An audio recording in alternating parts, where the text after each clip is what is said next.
Bom, pessoal, só uma coisinha que eu lembrei sobre o sábado ainda. Os aeroportos dos voos, dos voos domésticos, não os internacionais de Tel Aviv e tal, mas não sei se tem outro internacional além do de Tel Aviv, porque a gente foi para Tel Aviv e voltamos para casa de Tel Aviv. Mas os dos voos domésticos também não funcionam aos sábados, tá? Então, muito cuidado na hora de planejar a viagem de vocês.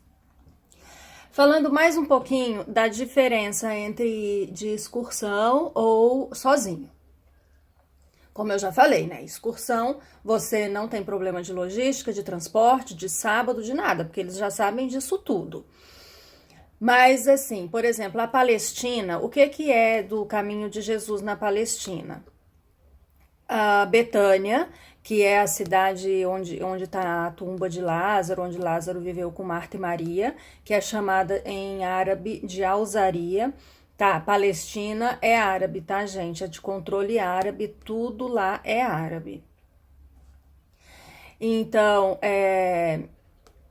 Alzaria, que é a Betânia em árabe. Jericó, também fica na Palestina. Belém, onde Jesus nasceu, é de domínio palestino. E Hebron, que é uma cidade que não é, geralmente, pelo que eu vi nos vídeos, não é uma cidade muito visitada nas excursões. Eu até vi de uma pessoa que estava na excursão e pegou um táxi rapidinho para ir para Hebron e voltar. O que tem em Hebron?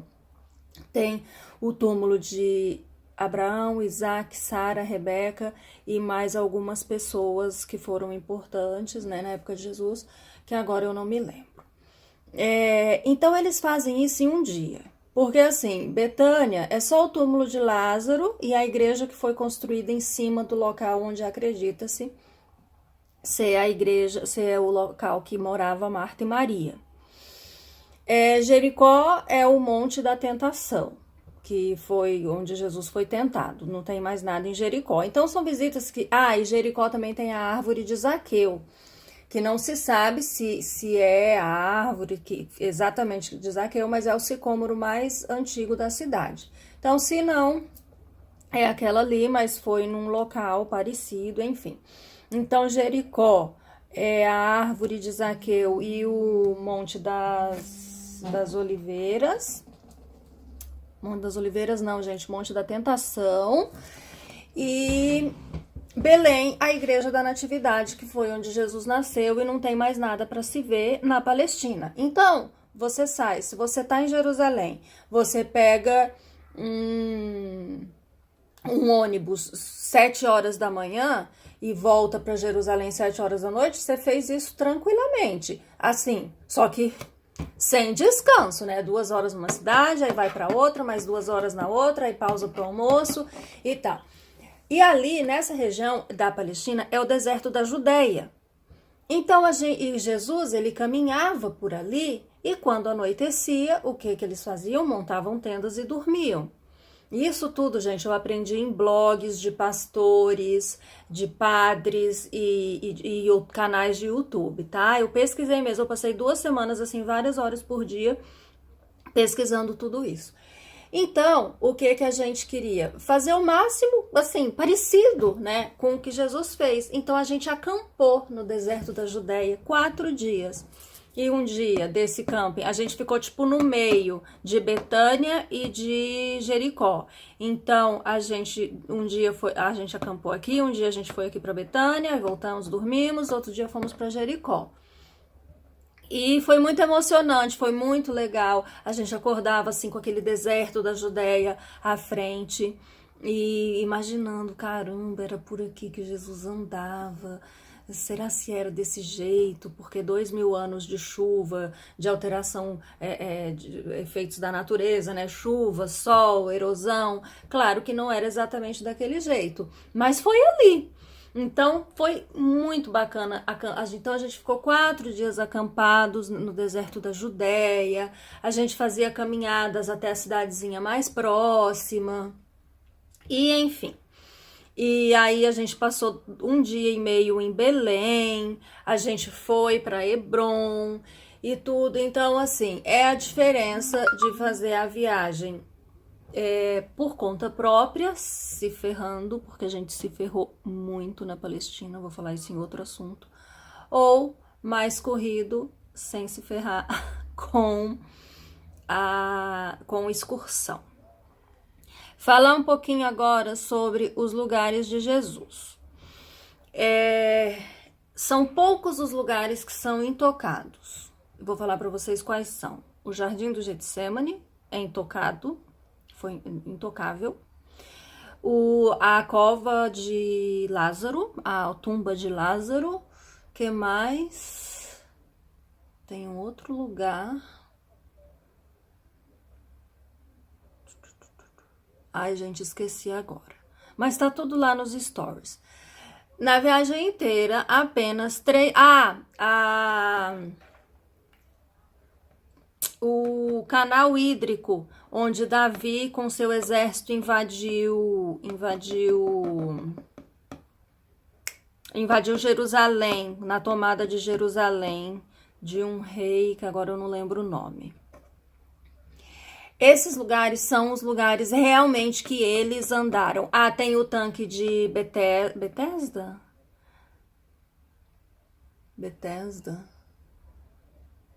Ai, esqueci. Gente, esqueci tudo. O tanque de Betesda também tá intocado, é do jeito intocável, do jeito que era lá. Gente, pera aí, deixa eu olhar aqui. Tanque de Betesda em Jerusalém também é intocado. Intocado, não sei como é que... Não modificaram, é o lugar que Jesus esteve ali. E o tanque de Siloé também é do jeito que era, só que não tem água. E nem os tanques de Betesda também não tem água. O resto, gente...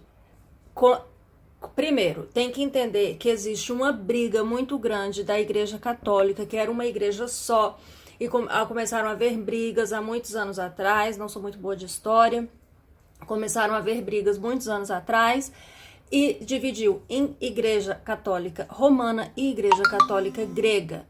E existe uma briga grande entre essas igrejas pelos locais onde aconteceram os fatos com Jesus. Então, na maioria dos lugares tem assim, por exemplo, em Caná da Galileia, no local que Jesus transformou água em vinho naquele casamento, que foi a realização do seu primeiro milagre, no local que os católicos romanos acreditam que foi onde aconteceu, eles construíram uma igreja gigantesca ali em cima. Mantiveram o local original no subsolo, porque, gente, os locais originais eles foram descobertos através de escavações. O que eu imagino? Que com o passar de 2000 anos foi sendo coberta, chuva, terra, pedra que desce de montanha, né, com todos esses efeitos climáticos, e foi tudo coberto, porque tudo são escavações. A cidade, Cafarnaum, onde Jesus viveu, é uma escavação. Então, os arqueólogos escavaram, encontraram ali objetos datados do século I. Então, acreditam, como encontraram esses objetos nesse local, datados do século I, objetos não datados, gente, não estava escrito uma data, típico do século I, inscrições, gravações em pedras típicas do século I, então acredita-se que foi ali que ocorreu a festa de casamento. Então, o que eles fazem? Eles mantêm esse subsolo do jeito que foi encontrado na escavação, com os objetos, com os jarros, com as pedras, com tudo, e em cima fazem uma igreja. Vêm os católicos gregos e fazem a mesma coisa.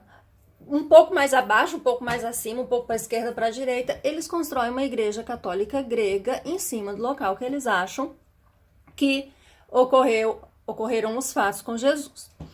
Então, a gente e 90% dos turistas visitam só os locais católicos romanos, porque os locais católicos gregos, a maioria são fechados e não são abertos à visitação. porque eles não têm horário para visitar, eles não consideram como um ponto turístico, sim como um local sagrado deles. Então é um pessoal bem mais fechado. Então, assim, todos os lugares, alguns eles mantiveram o subsolo e fizeram uma igreja em cima, e alguns nem o subsolo mantiveram, como é o local do Santo Sepulcro, onde Jesus foi crucificado. Lá não tem subsolo de escavação de nada. Lá simplesmente tem uma pedra gigante, protegida por um vidro, onde dizem que era a pedra do solo ali onde Jesus foi crucificado, mas não tem local. Então a gente não sabe se foi ali, se foi 1 quilômetro para lá, para cá, não se sabe. Então, assim, isso acaba. A Igreja da Natividade, onde Jesus nasceu, também não. O lugar da manjedoura tá ali uma gruta. Só que eles construíram a igreja em volta. Então tira um pouco da emoção, porque tá tão urbanizado, tão modificado, tira um pouco a emoção do local da manjedoura. Já o local, porque do lado da igreja da Natividade tem a igreja de Santa Catarina, que foi construída em cima do subsolo, onde José foi enterrado e onde José recebeu o anjo dizendo que eles tinham que ir embora para o Egito porque o rei Herodes queria matar Jesus. Ali tá a gruta mesmo. Então, assim, o que eu quero dizer, isso depois quando vocês forem viajar, vocês vão pesquisar o que é igreja, o que tem gruta, o que tem gruta, gente, porque naquela época se morava em caverna, né?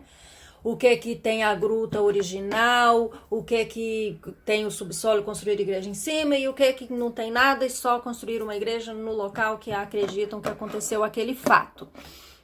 O que eu quero dizer é que como os locais são muito modificados, tira um pouco da emoção, não foi assim como a gente imaginava. É engraçado que quando eu mandava as fotos para as pessoas, nossa, mas é assim, eu imaginava tão diferente.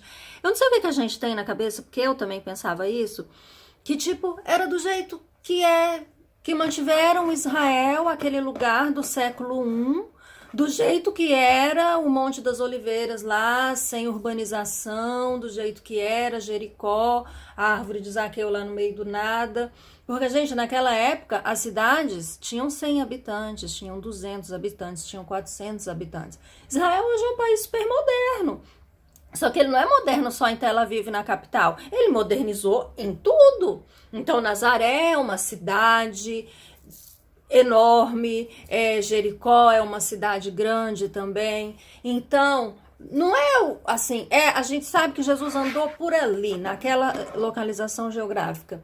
Mas, por exemplo, o Monte das Tentações é um monte gigante. Existe um mosteiro que foi construído no lugar onde acredita-se que foi o local exatamente que Jesus e Satanás estiveram, mas ninguém sabe se é ali, se é pra cá, se é pra lá, né? Então, assim, isso tira um pouco a emoção, mas também acho que vai do momento que a gente está vivendo. Porque em Belém, na Igreja da Natividade, mesmo o local da manjedoura tá bem urbanizado, com aquela igreja em volta e tudo, eu fiquei bem emocionada e foi um dos locais que eu senti o desejo de fazer uma oração é a oração que eu falei para vocês de 30 minutos que eu fiz, orando assim por cada nome das pessoas que eu gosto. Então, assim, acho que era isso que eu tinha para falar para vocês da questão dos locais que foram modificados. Vou fazer um próximo vídeo agora falando mais um pouquinho.